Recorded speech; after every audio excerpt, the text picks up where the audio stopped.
Number 10. CHERUB. CHERUB is another of the Children of the Atom we got to know over the course of their 6-issue series. CHERUB is Gabe Brathwaite. His powers, or the alien tech that allows him to appear to have powers, grant him the ability to fly with his winged suit and also allow him to emit sonic blasts. His powers are similar to Banshee and Angel's. We also know that he is a fan of Forge and Dazzler, as he also went to go get Forge's autograph and attended a Dazzler concert with his friends and fellow Children of the Atom members. He makes his first appearance in Children of the Atom issue number 1. Number 9. Dr. James Boggs. Dr. James Boggs made his first appearance in Wolverine issue 11 of the current 2020 series run, volume 7 overall of Wolverine.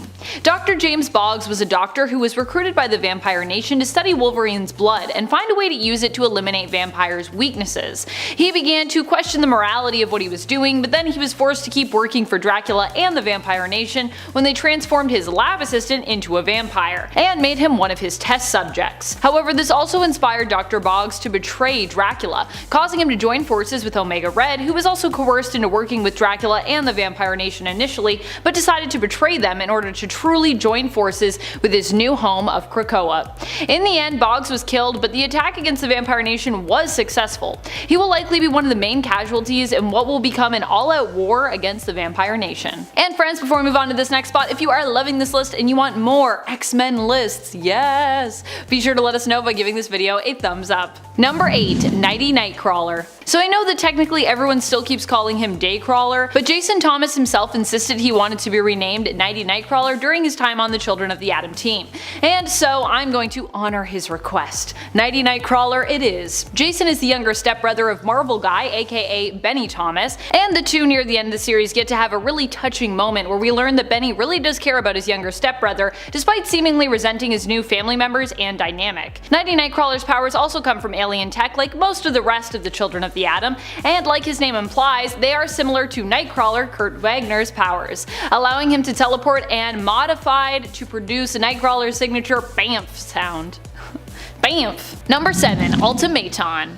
ULTIMATON actually isn't a new character in the sense of his first appearance, but we did get some new revelations that changes the way that we see his character and definitely makes him feel newly revitalized in terms of lore. ULTIMATON's true identity has been unknown for years. Also, I hope I'm saying that right. We're talking over a decade in terms of comic book history of us not knowing who this really is. But in the recent giant-sized Phantom X, which came out in August last year, 2020 if you're watching this into the far future, we learned who ULTIMATON really was, as the old villain created by Grant Morrison and Chris Bachalo back in 2003 finally became unmasked. Turns out that ULTIMATON is closely related to Phantom X himself, being his identical brother who was also created in the world, one of the many attempts to create a perfect specimen by AIM. But unlike Phantom X, he wanted to stay in the world. He's like, I want to stay here, I'm good. Number 6. Sarah St. John. Although another seeming non-mutant, Sarah St. John could definitely be a huge person of interest moving forward in the new X-Corp comic. Also, this comic was probably my most anticipated new X book in terms of all of the ones we've had announced up till this point. I was just so excited for a business-focused series, plus the return of the X Corporation, plus Angel and Monet both getting to have their time in the spotlight as the main characters of this book. And I gotta say, so far it has not disappointed me, even with all my extra hype about it. X-Corp issue 2 is the Hellfire Gala issue, where the newly relaunched X-Corp team are holding meetings with those interested in investing or otherwise helping the corporation along, making partnerships with them or working for them, you know what I mean? One meeting they don't really manage to get to until it's too late is with Sarah St. John, a representative of Noblesse Pharmaceuticals. Sarah proves to be charming when they do meet up and is the only human who reached out to X-Corp to arrange a meeting during the evening of the gala, should be noted. However, it's revealed that she already made a possibly lucrative sized deal with the newly formed and antagonistic to X-Corp group, Fenris Consulting, owned by the mutant Von Strucker twins Andrea and Andreas. Number 5. Fabio Medina. Although he had thought himself and his powers ridiculous, which they kind of are, if we're being honest, Fabio Medina and his battle cry, "Gold balls!" is kind of awesome actually. Fabio can produce golden balls of different sizes that shoot out from any part of his body and make the sound poink each time they hit something. The golden balls he fires actually seem to bounce. Now, ask me why this is a useful genetic mutation. Go ahead, ask away. But prepare yourself because he gets more weird. After he moved to Krakoa with other mutants, it was discovered that Goldball's balls are actually infertile eggs. And if these eggs are made fertile, it could allow for unlimited resurrection of the mutant race. Yes. So, the golden balls he was firing out of his body at sentinels and antagonists were actually infertile bouncy golden eggs. I don't like this. But he did become a member of the Five that combined their powers to resurrect deceased mutants, and that was pretty cool. At number 4 is BEAK. BEAK, or Barnell Bowhusk, is a creation of Grant Morrison, first appearing in his new X-Men series, and he is basically a bird person, but in a more literal sense than any of us asked for. He's got hollow bones, feathers, and a beak, and he can't even fly really, he can just glide briefly, which in my opinion it's not worth the hassle of the rest of what he's got going on. He does have talons and long range vision, so there's some kind of offensive potential there, and apparently he's really nice too, which I guess makes up for the fear he strikes in the hearts of many. I like to imagine that BEAK was created accidentally when Grant Morrison pitched a character that was half bird, half human, thinking he was on the phone with his character designer, but he'd actually called David Cronenberg instead. Poor Barnell Bowhusk, I feel badly for him, honestly. Even his real name, Barnell Bowhusk? Anyway. Number 3. Dupe. If you have not heard of Dupe, well then allow me to enlighten you. This weird looking bumpy green bean thing will put his hand on your chest. The product of a Cold War US military experiment instrumental in the fall of the Soviet Union. Somehow, Dupe is unable to learn English, and as such he speaks in a language all of his own that everyone somehow can eventually understand. Although Captain America says the US government created him in a secret weapons project, he is also apparently from a place called Marginalia. It's surprising that he is a member of the X-Men considering he isn't technically a mutant. As far as I know at least. But the most surprising thing is his list of powers. He has possible omniscience, he's strong and durable enough to do battle with and defeat Thor, he can heal from super serious wounds in seconds and resurrect himself, he is crazy fast, he has size alteration, energy projection, psionic abilities, he can perform dupish magic, and has the power of the funk. And last but not least, Dupe's body contains a nightmare dimension known as Dupe Land that he can trap people in and summon monsters from. And if you want to count it, he even has the power of looking like a really angry mix between a lima bean and a pickle. So there's that. At number 2 is Ugly John. He's not technically part of the X-Men, okay? But he's a mutant who's been on their side for his whole run in the comics. And honestly, I just wanted to include the weirdest Marvel character I've ever heard of. He's got 3 faces. And that's it. He doesn't last for long, first appearing in New X-Men issue number 114 when he's saved by Wolverine and Cyclops from a Sentinel who captures him. After being saved from captivity, he's then probably captured again by the Wild Sentinels and is critically injured in this incident. I don't know why Ugly John is such an asset to the Sentinels, but I imagine it really tested the whole no man left behind philosophy for the X-Men. He really puts the other X-Men in some serious danger as they save him for a second time, this time with his life threatened by injury. And unfortunately for Ugly John, he's so badly injured that Cyclops actually puts him out of his misery. I know. It's very dark, but don't blame me, blame Grant Morrison. I just wish the world had at least given this 3-faced mutant a break by allowing him a nicer name. Number 1. Bailey Hoskins. How does this normal looking ginger wind up as the number 1 spot on our list? Bailey Hoskins from Earth TRN 656, otherwise known as Exceptional, was from the non-ironically titled X-Men Worst X-Men Ever 5-issue story from 2016. Now what are his powers? Bailey has the greatest power of self-detonation. He can blow up! Just once. And then he moves on to the eternal plane of death. So how do we find out about his mutant ability if he can't really use it? Well, his parents are both mutants. His mother has X-ray vision and his dad can quote unquote fry an egg on his chest if he wanted to. Cool. They visit the Xavier Institute where Beast breaks this poor potential X-Man's young heart by letting him know his utterly depressing power. Not too long after that, when deciding to walk away from the school for mutants, his parents, the only thing he says he has left, gets stepped on by a sentinel. He joins the school and basically fails at everything he tries to do, using a mech armor, being an intern, joining the Brotherhood of Evil Mutants, and the world eventually becomes an apocalypse ruled by a fellow mutant, Riches. In the end, fueled by the fact that he has been a failure his entire life, Bailey finally uses his power to bring down Riches and finally do something actually exceptional. Good job. Number 10, the Viscora. The Viscora are more than just one character, they are a bunch of them. They made their first appearance in 2020's Cable issue 5, where they appeared as an antagonistic alien race, although we haven't seen them since, really. I'm still of the mind that the Viscora will return, and perhaps that they never really left, but managed to infect either Scott Summers or Jean Grey, or possibly both, and are laying dormant waiting for a moment to strike. Of course, it's been a while now since we've seen them, so this probably isn't what happened. But either way, I would not be surprised if we saw them again. The Viscora were the reason that SWORD initially went offline and disappeared. Their goal is to travel the cosmos looking for new worlds to absorb into their collective consciousness, learning everything they can about them before completely cleansing said world or possibly universe, wiping out everything within its existence. Should admit, I don't know if they came from another world or another dimension.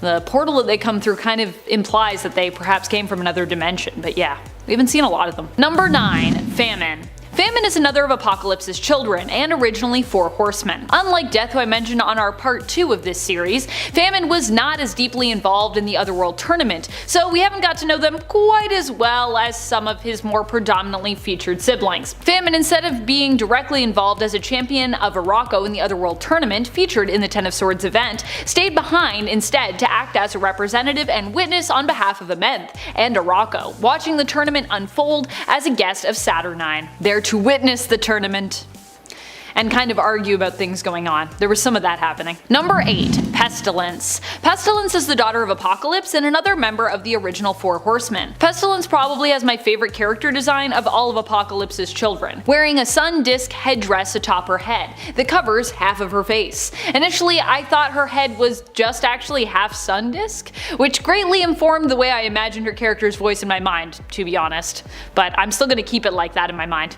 I wish I could put you in there so you could hear her voice, but I can't. And I definitely can't do a very good impression of it right now on the fly. But I'll work on that for the future. Pestilence is another of Apocalypse's children that we kinda know less about, not actively participating in the Otherworld tournament in the Ten of Swords either, and also acting as a representative of Arakko and Amenth. However, both Pestilence and Famine did get involved near the end of the Ten of Swords event, when an all-out war broke out between the mutants of Krakoa and the demons and mutants of Amenth and Arakko. And friends, before we move on to this next spot, if you are loving this list, if you want that part 4, and you want to go crazy with me and talk about even more mutants, be sure to let us know by giving this video a thumbs up. Also let us know in the comments. Also maybe share it. I don't know. Number 7, Marvel Guy. Marvel Guy is Benny Thomas, stepbrother to Jason and also a member of the Children of the Atom. While Benny is a big Wolverine fan, his powers given to him by alien tech are more comparable to Jean's, hence his name, Marvel Guy.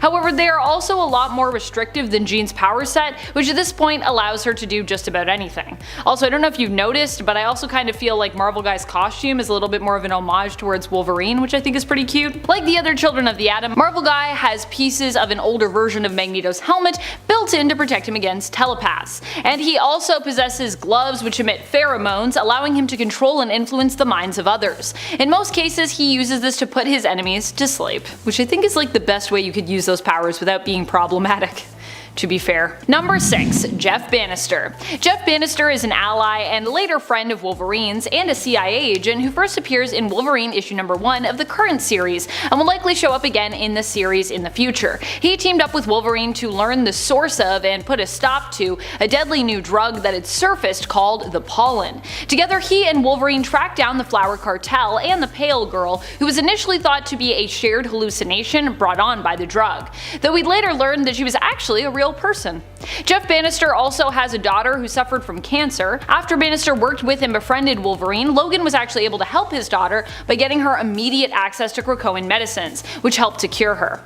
Logan also gifted Bannister a Krakoan gate following their adventure together. Number 5, Bay the Blood Moon. Bay the Blood Moon is an awesome new character who made her first appearance in the Ten of Swords event back in the second main book from the event, Ten of Swords Stasis. She was one of the Arakko mutants who was called to compete in the Otherworld tournament, fighting to represent her nation. However, her fight actually ended up being a marriage. Basically, the Otherworld tournament was gloriously weird because it was being led by Saturnine. So we had traditional sword fights combined with lots of different kinds of battles, including puzzle solving duels, food eating competitions, dance-offs, and even an arranged marriage. However, it also all worked out as Cypher and Bay were seemingly both enamored with the other, as they were both masters of language and communication, but who struggled to understand one another, which fascinated them both, especially Cypher. They were both married and were each awarded a point, as it was considered a shared victory for both sides. Also, the art in the issue of Excalibur where they get married is just so good. It's so great. I love it. Number 4. Chen Zhao. Chen is not a mutant, nor is she an ally to mutant kind. She is just the opposite, their enemy. After coming up against the Marauders, trying to inspire mutant hate in her people as a public figurehead, billionaire, and anti-mutant activist, she ended up allying herself with Ham and his Verendi. Still hell-bent on destroying mutant kind's reputation as heroes, and now especially focused on doing harm to the band of mutant heroes that we know as the Marauders. Chen Zhao made her first appearance back in 2019 in Marauders issue 1, which once again, if you haven't read any of this comic, why not go back and start with that first issue in Chen's first appearance. Currently, Chen is Hominis Verandi's White Bishop, and she's definitely a villain that I think is going to be more prominent and keep getting like more badass, which I love. Number 3. Delores Ramirez. Delores Ramirez is another non-mutant, but someone who is a very important character within and around the X-Men universe currently. She is the head of the X-Desk, and no, I don't mean that she worked with Jonathan Hickman to bring our current line of X-Books to life. Within Earth 616, she is the one who presides over the United States government X-Desk, which monitors, keeps tabs on, and ultimately kind of spies on the mutant nation of Krakoa and its major players and political stratagems. The X-Desk is a department within the CIA. Dolores once offered to help fellow CIA agent Jeff Bannister, ally of Wolverine, who had been working with him, but he turned her down. Dolores was also one of the lucky few to get an invite to the Hellfire Gala and met with Storm in secret during her first appearance in Marauders issue 11, where she was rewarded for leaking some important information about poisoned medicine to the mutants. So while she's watching them, she also kind of seems pretty friendly. Number 2. Arakko. Arakko is both an island and a mutant, just like Krakoa. In fact, there was a time when both Krakoa and Arakko were joined together, but years ago they were separated. Arakko made their first appearance in Powers of X issue number 4, and later on we learn of all that went on there with the island, including the mutants who inhabited it and their connection to a vastly important mutant, Apocalypse. Following the Ten of Swords event, Arakko attempted to reunite with Krakoa, but both islands decided they were no longer really interested in one another, and the time had basically changed them. They reluctantly rejoined until a more suitable option was found for Arakko and the mutants of Krakoa. In planet-size X-Men, some of the mutants banded together under the direction of Magneto to terraform Mars and move Arakko and its inhabitants, the mutants of Arakko, to the now alive planet. So that's what happens when you terraform a planet, you bring it to life again. I actually didn't know that Mars was considered a dead planet until I read Planet-Size X-Men, and I was like, wow, I feel like I'm also learning some science facts, which is great. Number 1. Genesis. One of the most badass of all the new characters we've gotten recently in the world of X-Men. Genesis is the long-lost wife of Apocalypse, who also was one of the main leaders of Arakko. She ended up fighting against Annihilation and becoming its new host in order to save her people, uniting both the Amenthi and the mutants of Arakko. Donning the mask, she became a leader of the Amenthi demon army, but also lost a part of herself in the process, as the Annihilation mask possessed and corrupted her. However, during the Ten of Swords tournament, she fought against her husband Apocalypse, who managed to free her from the golden helm of Annihilation, taking it for himself. But Apocalypse's will proved strong enough to resist its influence, and the mask was then transformed by Saturnine into a much less influential and corrupting staff, which was then gifted to Genesis. Genesis made her first full appearance in the 2019 X-Men series in issue number 12, but we wouldn't learn that she was Annihilation until much later. At number 10 we have Maggot. This guy gives me the creeps, and for good reason. He basically has 2 carnivorous worms on either one of his shoulders that devour anything on command. And they don't do it just as an offensive attack, but so that they can harvest the energy of the target and return it to Maggot's stomach, offering him a temporary boost of strength and durability. Honestly, this guy could come off as cool in some weird way to some people, but to me, his powers are just too gross and too much of a hassle to even be worth it. Most superheroes just have super strength and durability as a base set of powers, and Maggot, well, he has to get his worms to eat someone just to get those basic abilities, and only temporarily too. The weirdness factor for this mutant comes from his look, but also from the strange lengths he has to go to just to get on an even keel of power to most of his peers. Number 9. Forget-Me-Not. Forget-Me-Not basically has the power of me in high school. His abilities allow him to basically be unnoticeable, so much so that he had been on the X-Men roster for 6 years and no one remembered it. As an X-Men, he battled the Brood and fought in the Age of X story, and has honestly saved their behinds on more than one occasion before he actually first appeared in X-Men Legacy number 300 in March of 2014. He is literally both real and not real at the same time, which is a concept I am just too dumb to properly explain. He played a key role in X-Force Volume 4 number 10 in 2014 when the X-Men tried to get him to help with one of the key conflicts being quote unquote, how can they hope to find a mutant who slips out of memory whenever he leaves their sight? Only problem is, he can't control his powers at all. So how do we prove he even exists? I mean, other than him actually being legitimately written in the comics, his actions and use of things can be perceived, like his use of toilet paper, allowing people to logically conclude that he could exist. Also, his powers were shown to leave distortions on camera records. I don't know how cameras forget him, but it's a comic book, so give me a break. A few mutants could detect him, like Phantom X, who said Forget-Me-Not was overweight, which is kind of rude. At number 8 we have Skin. First off, the name. It's like a writer coined this name at 4 AM after forgetting they had a deadline the next morning. And the powers are equally bizarre. He's basically able to stretch his skin by about 4 to 6 feet and use it to swing around or tie up bad guys. He's like Mr. Fantastic, except it's only his skin, so I imagine it's like a little less durable and he probably can't pull the guys in as strong as if they were actually his limbs. And in my opinion, the worst of it is that when Skin is just hanging out and not actively holding in his skin, it just hangs off of him at its longest length, with his skeleton staying the same size, which is kinda gross. It's like a beanbag chair but without any filling, and instead of styrofoam beads, it's a full-on skeleton and organs. He's also a nightmarish pale blue-gray, which, I don't know, they could have at least made him look healthy, you know?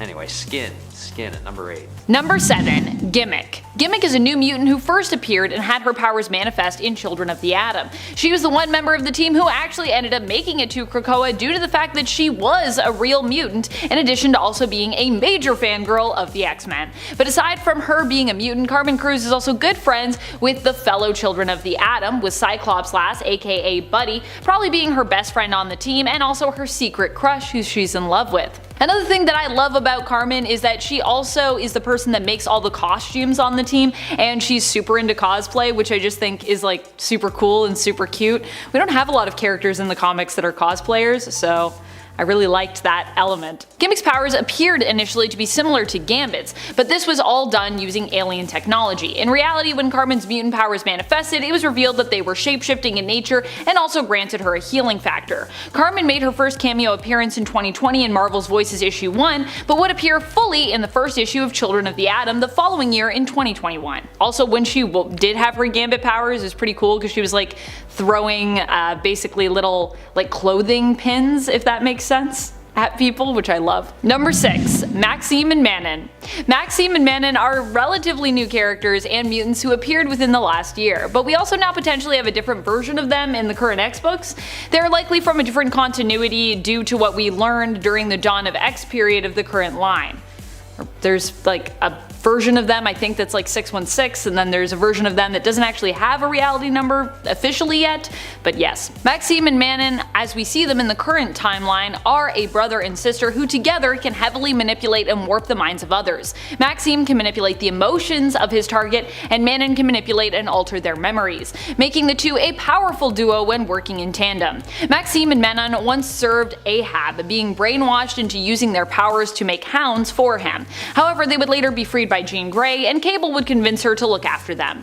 Maxime and Manon are currently relevant because in the New Mutants series, they use their powers to make two humans attack one another and fight to the death, which is against Krakoan law. Woo! However, nothing seems to have come from them taking this extreme action just yet, but I wouldn't be surprised if it comes around at some point. Number 5. Children of the Vault 4.0. That's right, we're talking 4th generation Children of the Vault. It's getting real, baby! While the Children of the Vault may not be a new group, each time they return to the Vault, they're generally upgraded, and basically a new version of the team is produced. A new generation, if you will. Initially, with all the information the Vault had acquired, it was only able to evolve them to a 3rd generation, which already was really impressive and powerful.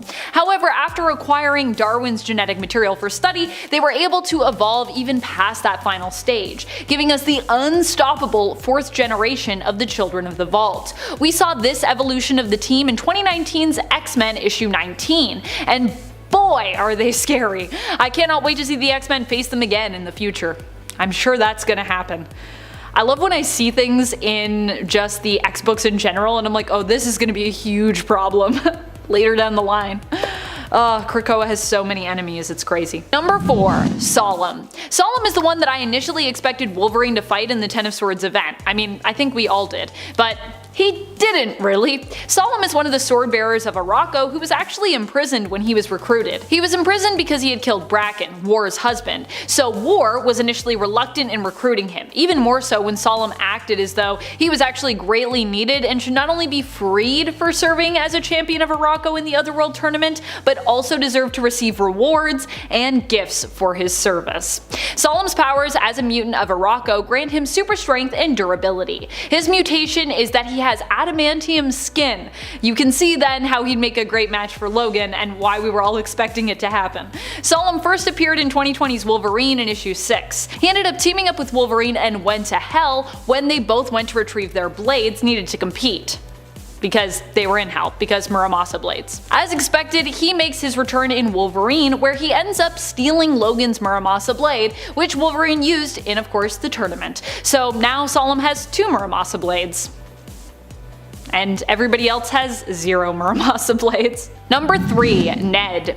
So you might all be thinking that I am crazy for putting Ned so high up on this list, but he's just so great. Honestly, you need to know about him just because of how hilarious and how great Ned is. Ned is a lackey of Ames who ends up being recruited by Phantom X to return to the world in an effort to save Storm. Because, well, Ned has super important AIM knowledge, or something like that.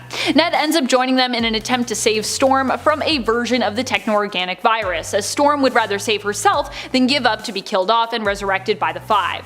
Which also, Storm is such a badass. Ned was also important enough to get an invite to the Hellfire Gala, where even after, I assume, receiving his payout from Phantom X to betray AIM, he was still wearing his AIM suit for some reason. Also, I love his appearance at the Hellfire Gala.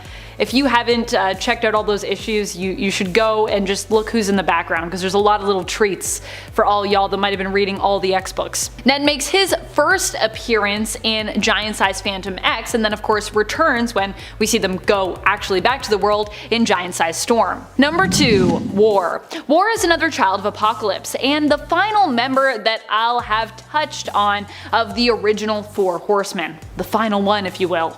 Unlike Famine and Pestilence, War did participate in the Otherworld tournament alongside her brother Death. War lost her match despite her unbridled rage because of the wonderful weirdness that was the Ten of Swords event, being a tournament that was led by the mischievous and unpredictable White Witch Saturnine. War ended up actually having to face off against one of her fellow sword bearers, Solemn. However, Solemn, knowing that War obviously really hates him because Solemn killed War's husband, took this opportunity to call in a favor owed to him by Wolverine, and so Wolverine actually had to step in for Solemn in the match. Solemn then revealed that Wolverine was actually the one to have defeated her son in a battle to the death during that match, which of course made War furious with grief and rage. Her anger, while initially making her appear stronger, actually ended up making her vulnerable to an attack from Wolverine, and he managed to cut off her hand and win the match for Solemn, gaining a point for Arakko, unfortunately, with his victory, even though he won.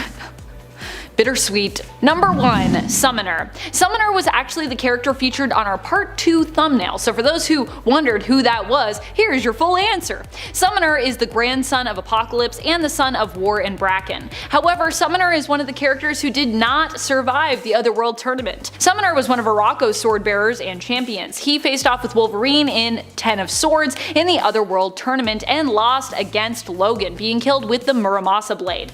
Though it should be noted their fight against one another was pretty epic. Definitely a great read. You can check out that battle in 2020's Wolverine in issue 7. Summoner was a summoner, hence his name. He was able to summon and control the dark beasts of Arako, elementals, and demons. It should also be noted that Summoner also betrayed Krakoa, pretending to be a friend and then being like, yeah, I'm just here to actually backstab my grandpa Apocalypse and backstab all you mutants because we want to take over Krakoa. Hey.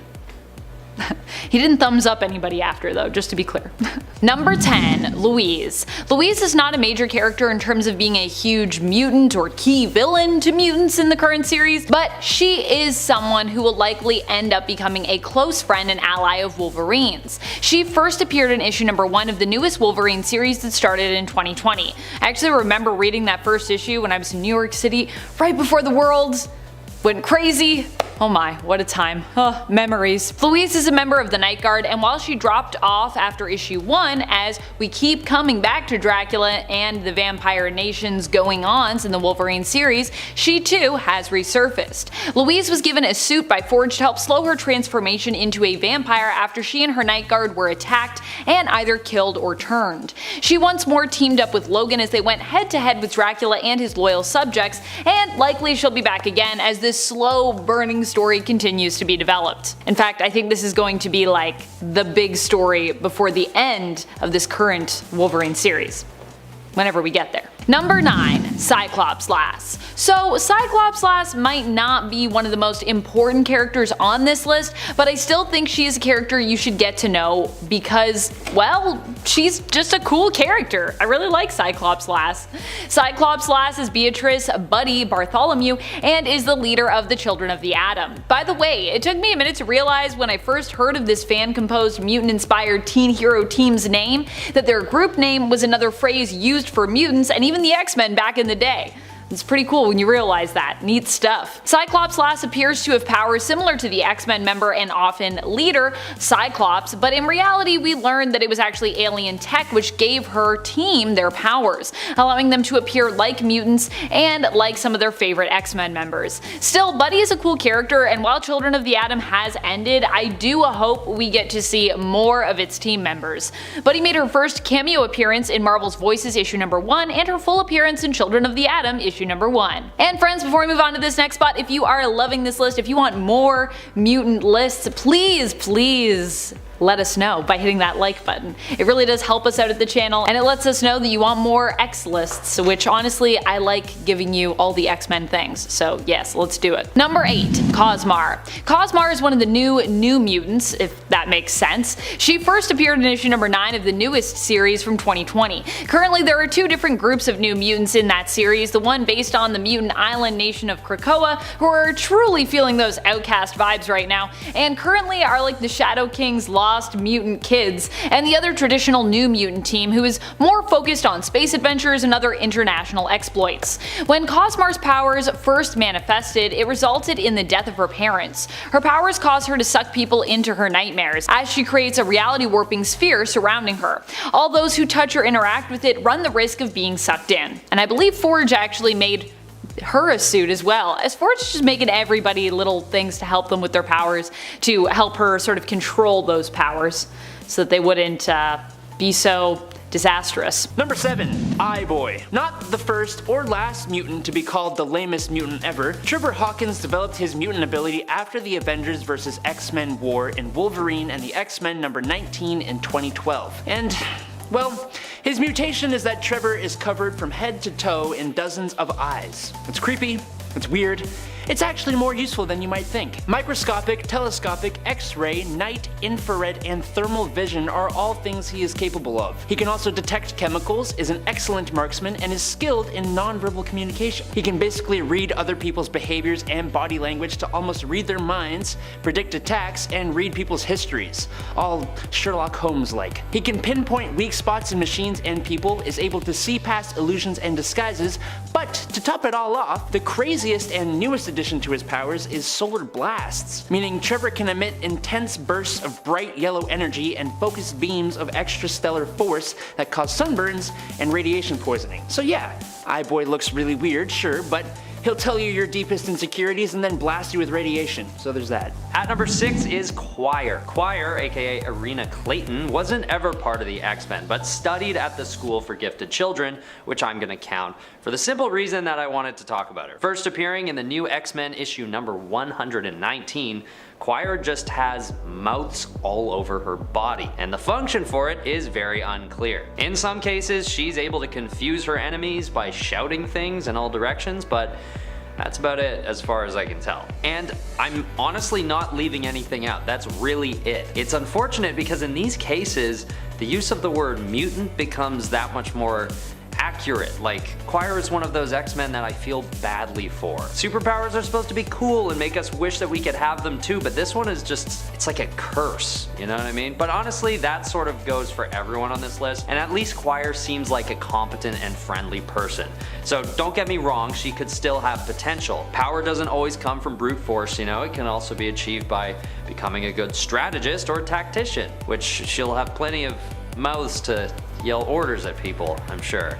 At least. Number 5, Pale Girl. While the Pale Girl might be a new character who hasn't appeared too much just yet, her role in the Wolverine story arc in which she appeared was pretty important, and the revelation about her character and just who she was also pretty important, and will likely lead to a huge ramification later on in the world of X-Men. As I said before, the Pale Girl was initially thought to be some kind of shared hallucination for those who use the pollen, until she was caught on camera. We'd later learn that the Pale Girl was actually a mutant, Meredith Milley. Meredith Milley was a secret dealer of the pollen and the one who was responsible for delivering shipments to the Order of the X from the Flower Cartel, which seemed to be Russian in origin and tied to mutants working for Russia.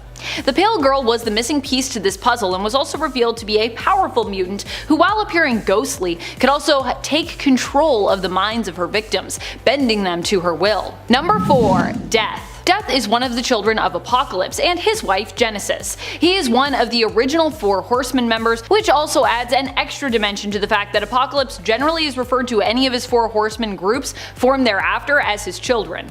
Although I guess he also kind of thinks of all mutants as his children, so there is that too.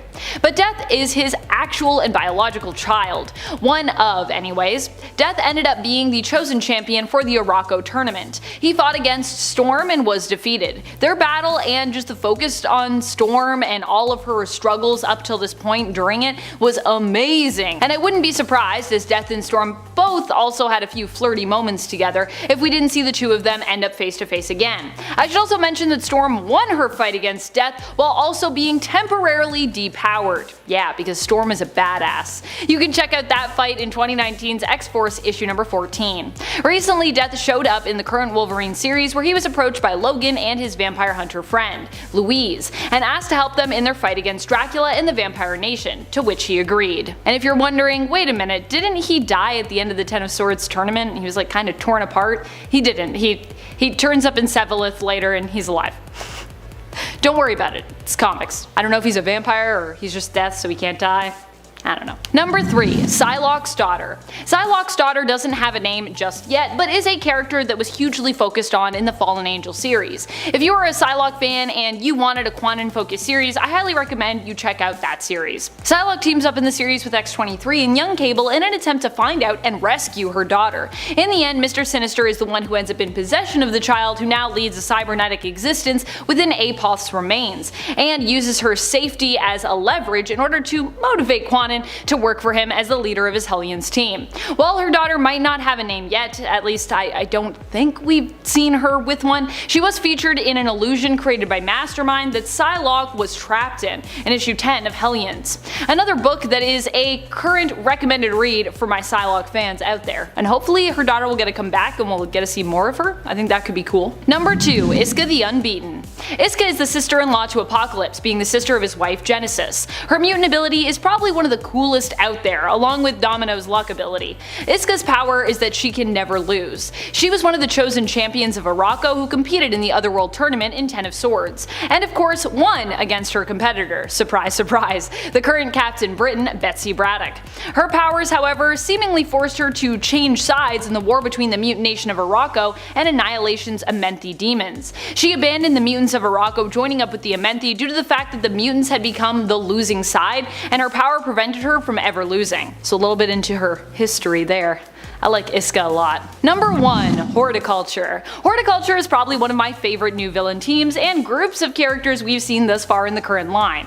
And they also were someone that could probably threaten the entire Earth, so they might become like huge supervillains in the future. They are a team of elderly women who are scientists specifically working in the field of botany with plants. I don't know why I said with plants, that's kind of redundant, but you know what I mean. Botany, plants, those are things. Their goal is to eliminate a large chunk of the human population in an effort to return the Earth to a more natural and pristine state. Their leader is Augusta, and members include Lily, Edith, and Opal. It is possible there could be more members of Horticulture as well. These are just the 4 women that we are familiar with based on the 2019 X-Men series and Empire Limited series, where they appeared as enemies and for a short time during Empire, reluctant allies. We've also learned through the Avengers side of things that Harrower, Augusta's great niece, was a former member of the team who split off to do her own thing. Horticulture first made their appearance in volume number 5 of the X-Men in issue number 3. That's the 2019 X-Men series, not the 2021 one, which is the current one.